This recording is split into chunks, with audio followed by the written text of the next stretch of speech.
Hey everyone, welcome back to my channel. Today we're going to be swapping a dishwasher. This one's getting really loud, not really washing the dishes anymore. So we know somebody that upgraded their dishwasher and they sold us their old one for pretty cheap, which is always a good deal. It's hardly been used, still looks brand new. So I'm going to teach you today how to swap a dishwasher, hook it back up, and what to look for, tips and tricks, and all that. I do want to say I haven't posted anything in a while. I'm sorry about that. I have been swamped at home and at work and just haven't had time to do any projects, but this one's getting bad, so we need to make time for it. So stay tuned. I'm going to show you how to do this. Should be a quick and easy video. I appreciate you watching. Don't forget to hit that like, subscribe, and leave any comments or questions you have, and I will try to get back to you. So first off, you want to obviously empty your dishwasher. But to remove the old one, most of them have tabs that screw into the counter right here and here. Sometimes they have them at the bottom underneath. They're all a little different, but this one has these two up there, so we just got to remove those screws, and then this should start to slide out.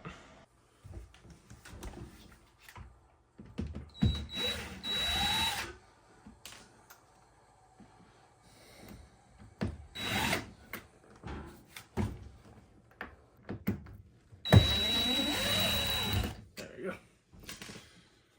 Once you got those two screws out, you can kind of bend the tabs down a little bit. Push this one in. Bend it down. That way it's not hooking on anything. And then the dishwasher starts to pull out.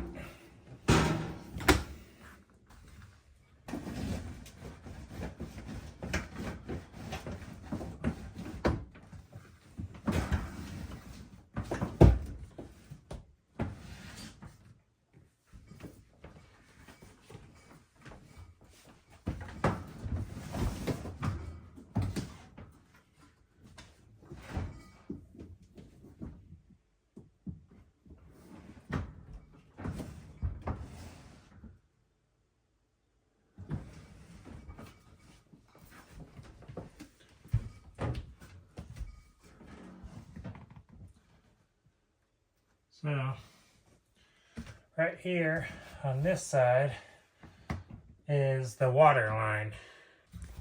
So, right here is the water line that comes in. Before you take that off or loosen it, you need to shut off the water to here, or otherwise it's going to spray everywhere. So, let's do that. The water line, as you can see, comes in and it goes to this valve right here. To shut off the water, you pull that. There you go. And then when it clicks, it shuts it off. So make sure you shut off the water. So after you shut off the water, you want to remove this water line coming in. To make it a little easier, you have this spring that holds the door tight, so when you shut it, it helps retract it back up automatically. You can remove that spring, and then you can get to that connector a little bit better. What I like to use is just some channel locks. If you have a wrench, you could do that, and then just loosen that up. So I'm gonna try to hold the camera and do this at the same time.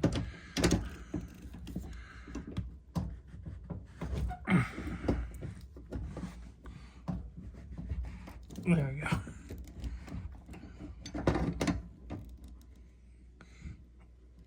So I got it loose.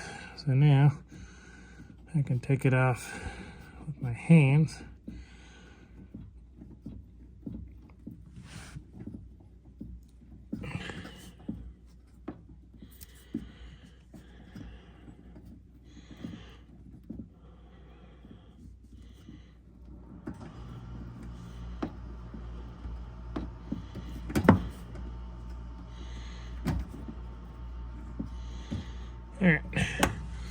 Now you got the water line disconnected, and a little water may leak out, and that's okay.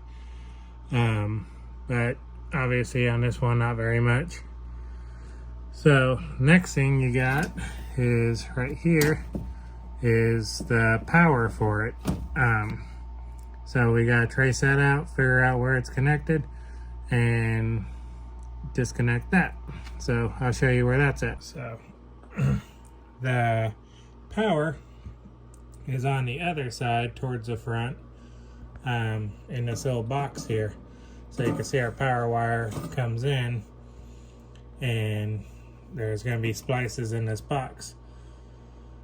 The best thing to do to get to that is take off this plate here, and you have some screws on each side. You could take that plate off, get to the front of this box, and then that'll be easier to work on. So let me do that real quick. Alright, so I took that plate off, had 2 screws here that took off the bottom part, and then the top part had 2 screws right here and on the other side. So 4 screws, and then you have pretty easy access to get to this box right here. So let me set that up, and I'll remove that cover. So see if I can get this.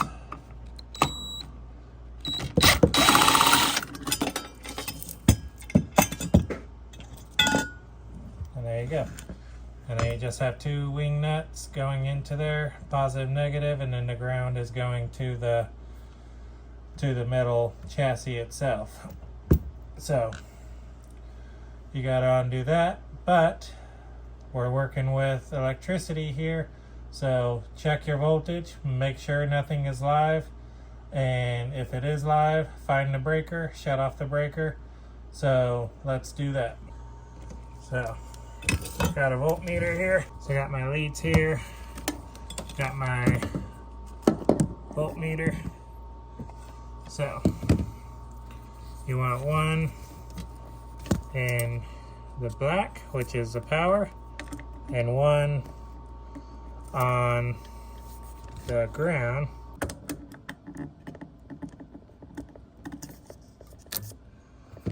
Alright, so as you can see, I have 118 volts. So this is live. So you want to go over to the breaker panel and shut off the breaker.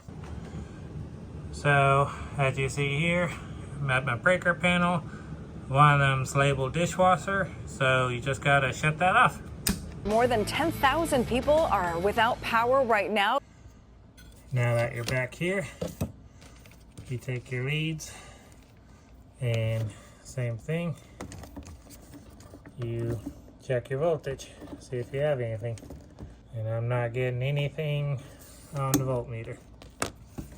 So now, if you're positive you don't have voltage, you can take these off, and they just untwist like a regular screw.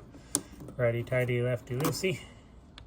And then if you're still not positive on the voltage, check it while it's bare. And I got nothing. So we're good. I'll loosen those 2 wing nuts up, and then just untwist it from each other.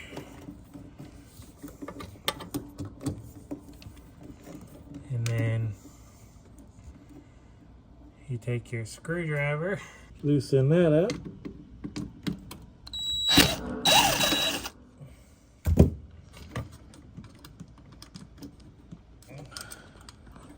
Alright, now you got that screw undone, and then you got your wires, and now all you gotta do is pull them out of that little grommet in the back, and then your power is disconnected. So let me do that real quick, and then I'll show you the final thing to disconnect.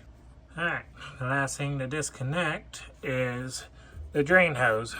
So they come with a really long drain hose, and it just goes to the same drain of your sink, pretty much in all applications. But if not, just follow the hose from the from the dishwasher itself, but it should go somewhere to your sink drain.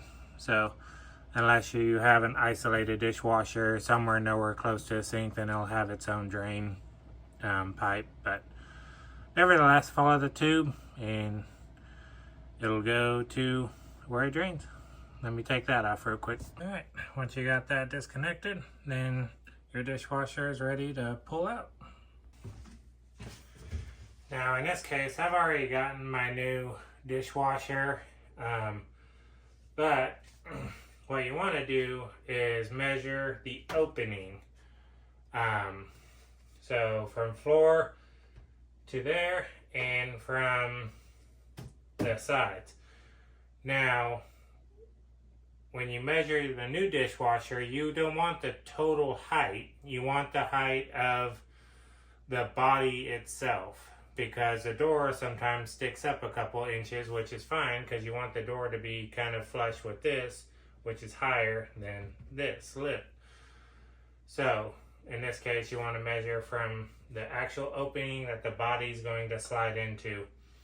Now, I've already done that. I've already compared the measurements on the new one, and it should fit. It's going to be tight, but it should fit. And plus, it has legs on the bottom that you can adjust to lower down if need be. So let's get the other one over here and get ready to hook it back up. Basically, reversing all your steps. Hooking up the power, hooking up the drain, hooking up the water, and you're good to go. Let me go grab the new one. Alright, got my new hose hooked up there, clamp tightened. Next we gotta hook up the water inlet or electricity. It doesn't matter which one you do first. But let's work on the next one. Alright, so you have the same pieces, basically same setup here. You have your ground screw right there, and then you have black and white. So I just fed it through this coupling back here, protect the wire, and now we're gonna hook it up like the other one.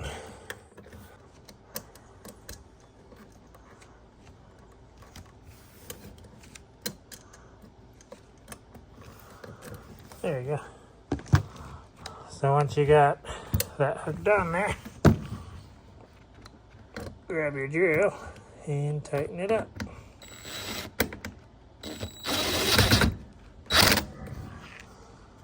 There you go. Got that nice and snug. And then, just like the other ones, black to black, white to white.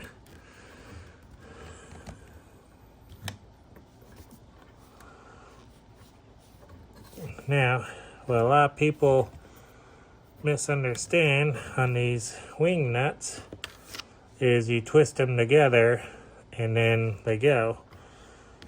The actual way I was taught is you just set the wires side by side and then twist the nut on and it will twist them together for you. So now when you're done, give the wires a pull and make sure that they don't come out. So pulling on both wires, they're not coming out, so we're good there. Then do the same with the neutral. So hold them side by side.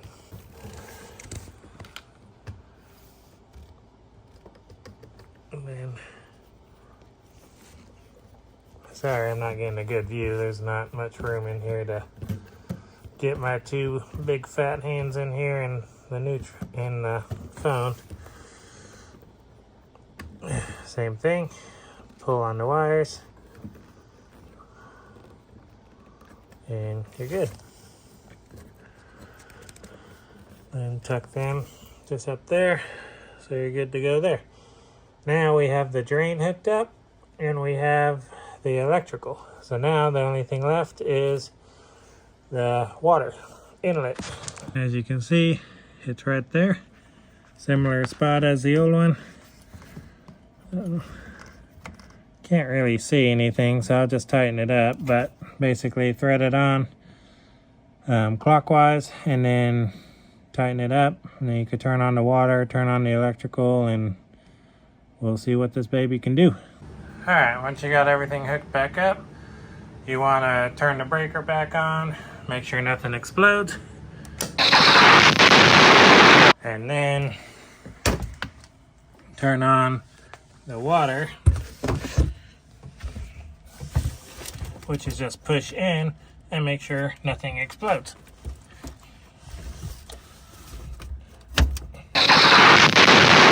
Alright, so we got the new dishwasher in. I will tell you it's a tight fit, but when you push on the door, the top doesn't come out, which is good. And I didn't actually have 2 screws on this one. I adjusted the legs to where the groove on the top slid into the trim, and then that's what's holding it in. Now when you shut it, it's a nice tight fit, and then the buttons are just right here on top. Now, as you can see, turned it on, you got, it's all working, and then go cancel, so I know my power is working good. So now I'm gonna throw some dishes in here and test it out, see how it works. All right, I want to appreciate you for watching. Pretty simple, but it can be tight to work in and difficult to do what you need to do. But overall, it's not a super hard task. This didn't take me very long. It's going to be a shorter video, so I hope you enjoyed it. Thanks for watching, and I'll see you in the next one.